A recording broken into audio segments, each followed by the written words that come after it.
Hey guys, it's Matt Prince from the Matt Prince podcast. I've got here Joey Percia, who's a strength and conditioning coach from New York City. I want to give you a bit of a background on Joey and how we met. So we met, I was in the States last year, we met a couple of times, got along pretty well, two bald guys with beards, like tacos, like powerlifting and that sort of stuff. So we had a great time, just chit-chatted back and forth and went through Resurrection Week together, which was a great event in San Diego. And that's where we became, I suppose, good mates. And what we're doing today. So we've been talking back and forth about the importance of strengths for athletes. So I've got Joey on today. We're going to basically just chit-chat about things that we think will help athletes, things that will help train athletes, and go from there. And with myself personally, I train a lot of men and women, mainly men, in terms of getting bigger, stronger, faster for sports like Australian sports, Australian football, rugby. We've got an actual frisbee player who played for Australia, things like that. And we're finding the strength programs getting dialed in to help them perform and dominate on the field. With Joey, he's one of the smartest trainers I've met. He's interned at Westside Barbell. He's done internships with Brett Cotrius. I think that's how he's the glute guy, scientific stuff about sport. And he's applied that to himself and to his clients. So I'll let him give a quick explanation of himself and we'll take it from there. So this is Joey, guys. Welcome, Joey. Cool. What's up, guys? So as Matt said, I went to school, did the whole graduate program, like master's degree in exercise science. In my undergrad internship, I got to work with little adolescent football players all the way up to a couple pro guys. It was pretty sweet at the time. I'm a huge Jets fan. I got to work with guys like LaDainian Tomlinson and all that. So all firsthand seeing what goes into training those guys. After that, and after grad school, I interned at Westside, like Matt said. Spent like 4 months there.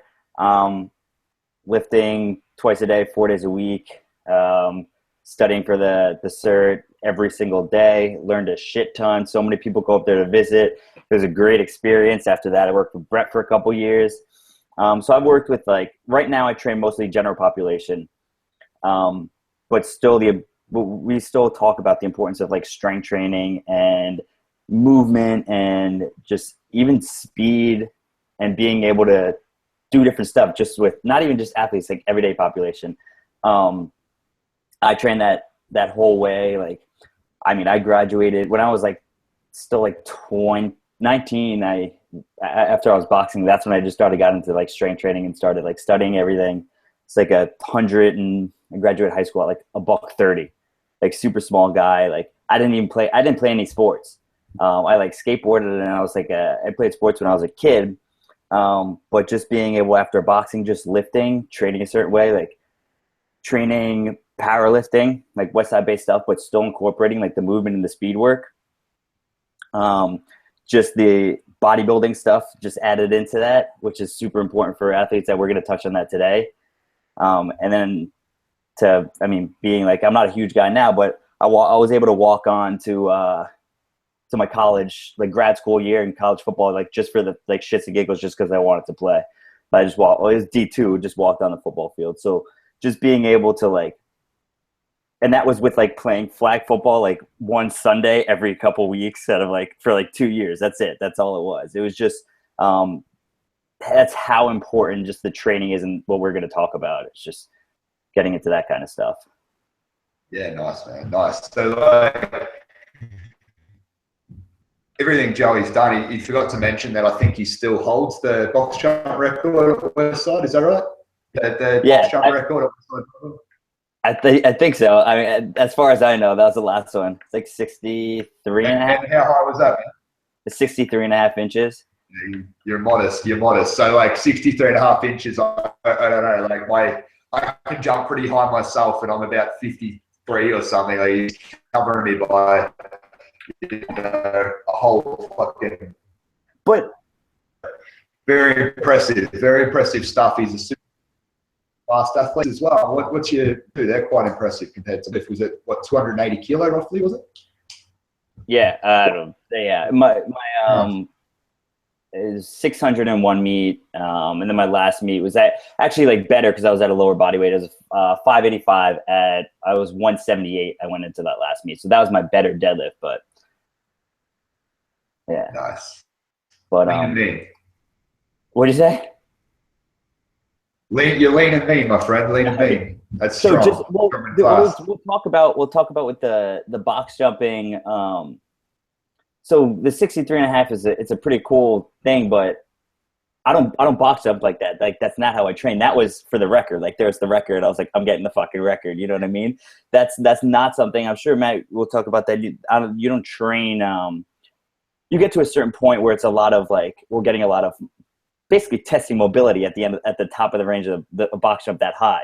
Just getting your feet up so high, like bending at the hips. Like,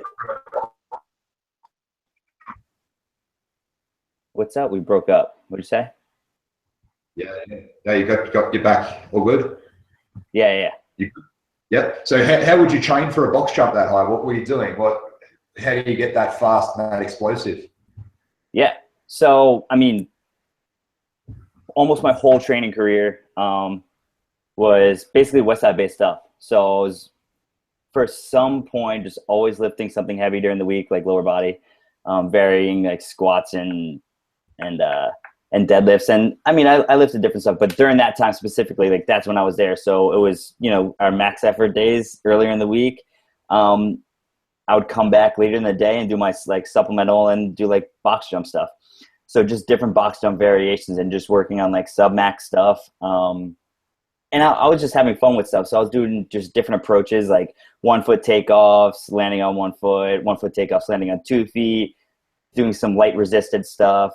And just going from there, just doing some like multiple jump repeats, low intensity stuff for the most part because it was lifting heavy. And then always just did our speed squat stuff on later in the week. So they were still like, I jumped about once a week and lifted heavy, lower body once, and then speed stuff once.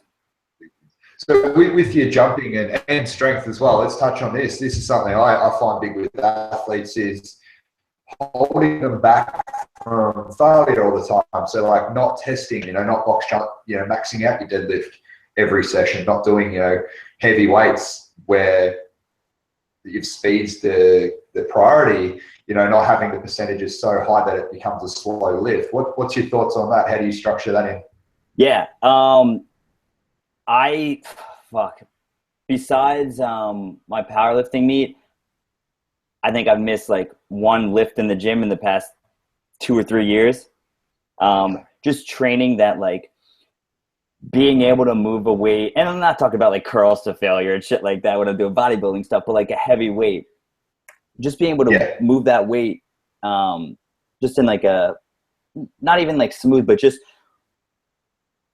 there's a couple different things. So one's just confidence, like knowing you can go up to a weight and just like you're not gonna miss that fucking weight. And just for me, I'm actually writing like a huge article now on just like injury prone lifters, which is me.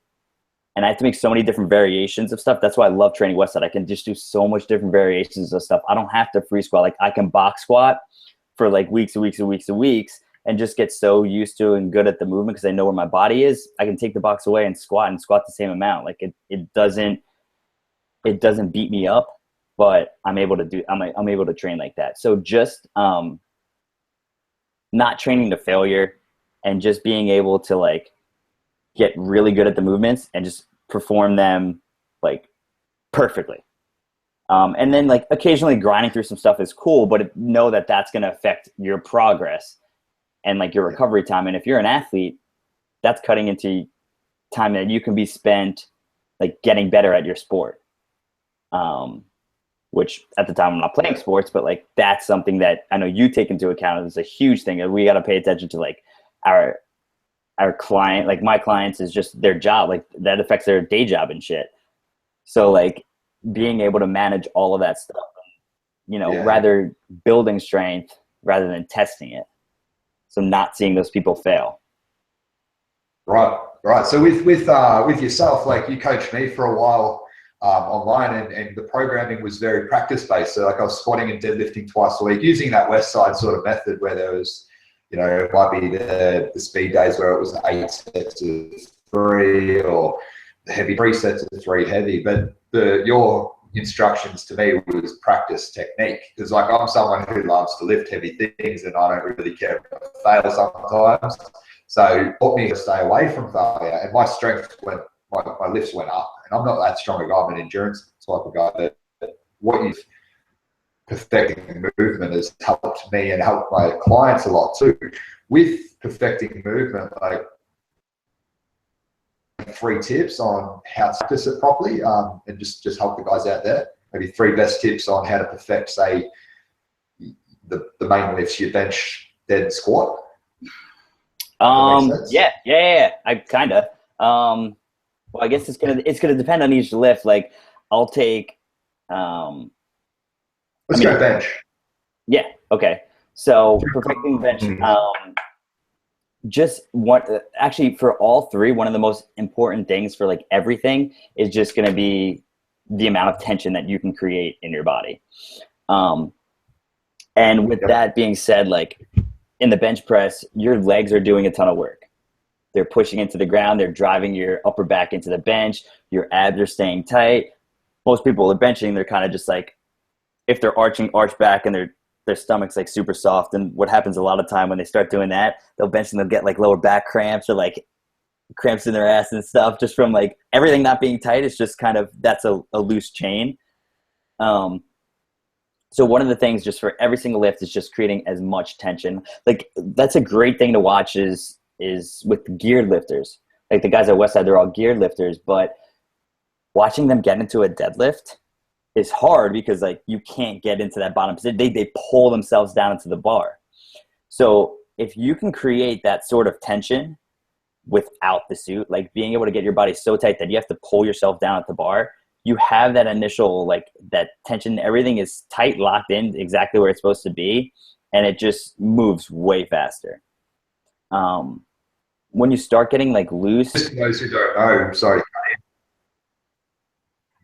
I've messed it up. Yeah, sorry for cutting in, man. Like, just for people that don't know, geared lifting is where they wear the powerlifting suit with real sort of thing.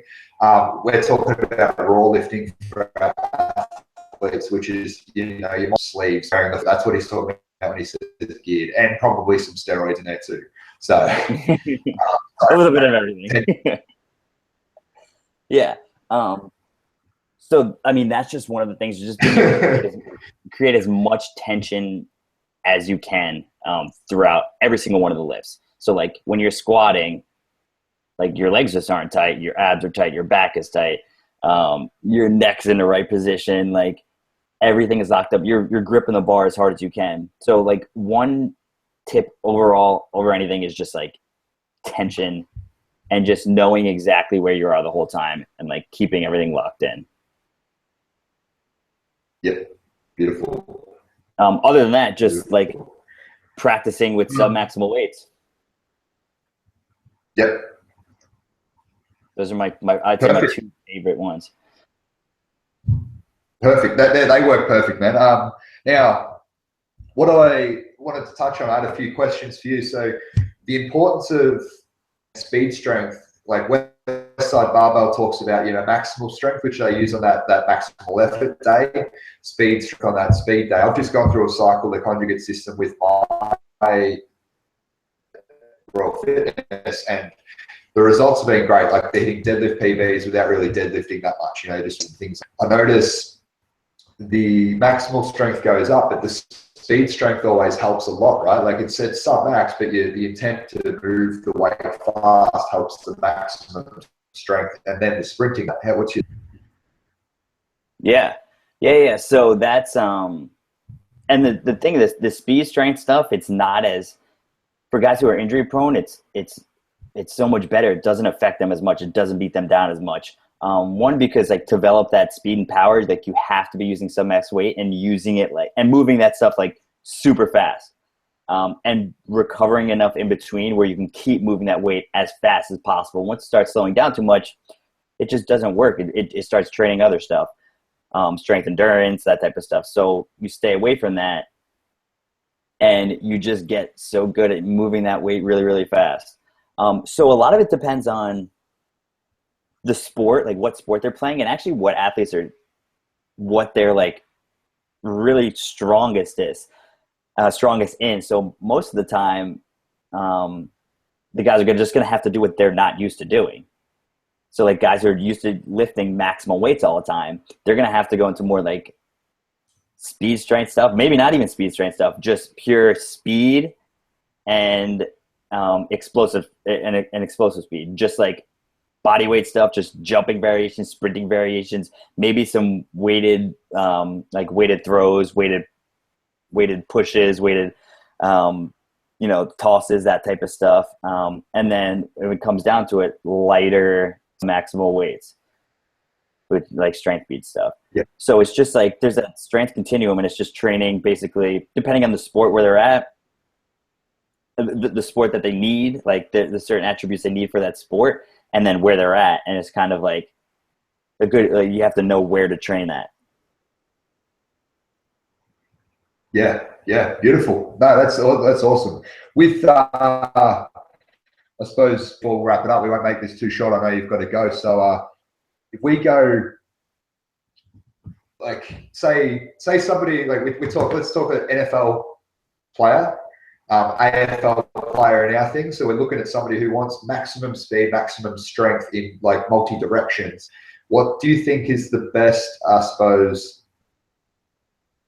develop that gym or speed in the gym? Apart from you've spoken about box jumps, you've spoken about weighted throws and all of that. But if you were to program, how would you program that into the strength program so it's not really affecting their recovery for the sport?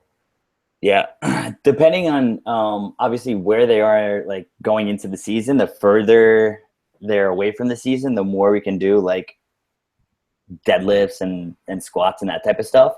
When it starts getting closer, what I like to do is take them into more single leg variations.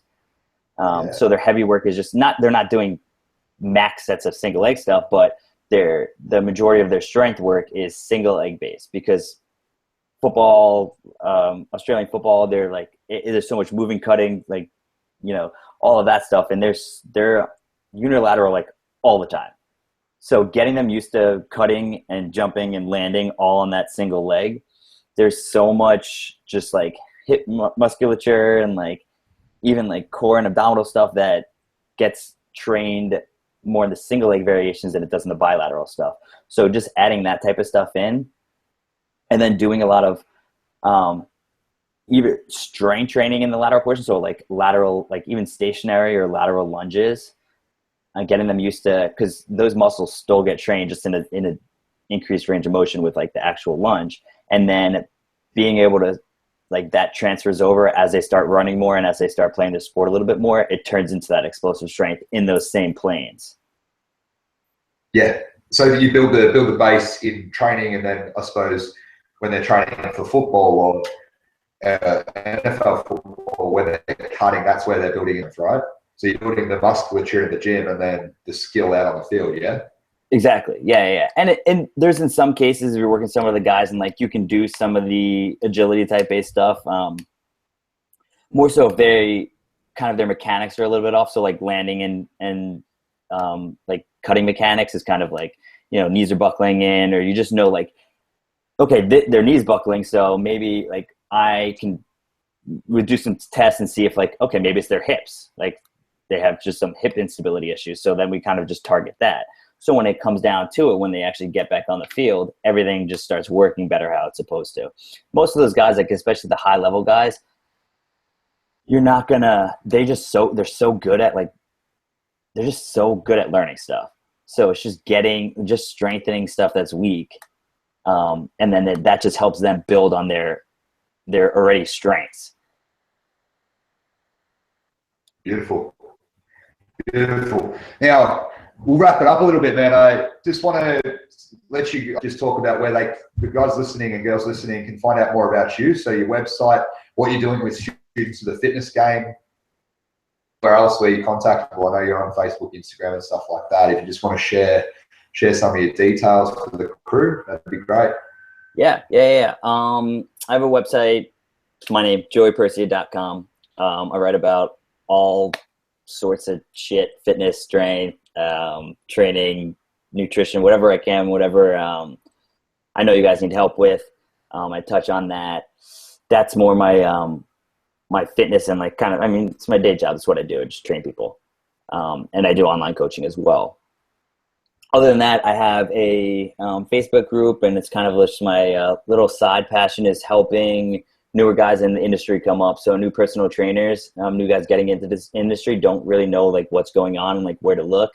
I help them with, that's my Facebook group. It's Students of the Fitness Game. There's like some stuff on my website that I talk about that too, but it's just like a community of guys. So they get to connect with guys that have been in the industry for 10 plus years. Some guys just starting out. So it's just like, they just get started off on a better foot than some, you know, I'm sure like both of us, we've done so much shit where you're like, fuck, I wish someone told us I didn't have to do that, or like I didn't do that, you know? Like 5 years. Yeah, so it's cool. They got, I mean, the newer guys get to talk to some of the guys who like, I mean, have like huge bit, like you're in there. There's a couple of the guys that own gyms. A couple of guys have like 6, there's even a couple guys have 7-figure online businesses in there. So like there's very, you know, there's a wider range of people, and they just get access to so much more information. And I was just trying to kind of like help share that with the newer guys coming up. Yeah, it's a good growing community. So if you are a trainer, check that out, Students of the Fitness Game. Like Joey said, you know, people in there, there's guys in there that would turn over 7 figures online. Questions if you ask them, like it's pretty cool that way. Super knowledgeable people. Now, just wrapping up, man. Like as we go forward, I suppose if anybody has any questions, me and Joey will do a few of these Q&A style ones if you ask questions. So if you have any questions, hit Joey up or hit myself up. We're more than happy to help you guys out. So if you want to find out more or where to answer questions, you can look me up, Matt Prince, on Facebook. Send me a question, send Joey a question. Either one of us will help you out and get back to you. Is there anything you want to touch on, bud, before we go? Are we good? No, man, it's sweet. We'll do it again soon. And then all right, thank you. I'll ask you some more shit. Hey, I'll get to ask you more shit next time. Yeah. Well, it's good to see a pretty face, man. I'll talk to you soon. All right, bro. We'll talk soon. Later.